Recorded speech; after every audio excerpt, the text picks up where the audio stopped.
యేసయ్య మన నుండి ఎంతసేపు ప్రార్థన చేయాలని ఆశపడుతున్నాడో చూద్దాం బైబిల్ గ్రంథంలో నుంచి. మనము తినే టైంలో ప్రార్థన చేయాలని దేవుడు ఆశపడుతున్నాడా, లేకుంటే మనము పడుకునే టైంలో ప్రార్థన చేయాలని ఆశపడుతున్నాడా, లేకుంటే ఎంత సమయం ప్రార్థన చేయాలని ఆశపడుతున్నాడు చూద్దాం. మత్తయి రాసిన సువార్త 26వ అధ్యాయం 40వ వచనం. ప్రతి ఒక్క క్రైస్తవుడు ఎంత టైం ప్రార్థన చేయాలని దేవుడు 40వ వచనం చదువుదాం. ఆయన మరలా శిష్యుల యొద్దకు వచ్చి వారు నిద్రించుట చూచి, ఒక్క గడి అయినను నాతో కూడా మేల్కొని ఉండలేరా? హల్లెలూయా. ఎంత టైం అండి? ఎంత టైం ప్రార్థన చేయాలంటున్నాడు దేవుడు? మినిమం అది మినిమం ఎంత టైం చేయాలా?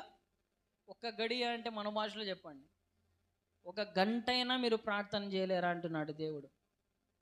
ప్రతి ఒక్క క్రైస్తవుడు అడు అంటున్నాడు. 40వ వచనం చదవండి. ఆయన మరలా శిష్యుల యొద్దకు వచ్చి, ఇక్కడ ఎంతమంది యేసయ్య శిష్యులు ఉన్నారండి? చేతులు ఎత్తి ఒకసారి చూపిస్తారు. ఎంతమంది యేసయ్య శిష్యులు ఉన్నారు ఇక్కడ?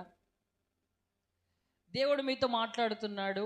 మీరు ఒక గంట అయినా ప్రార్థన చేయలేరా అంటున్నాడు.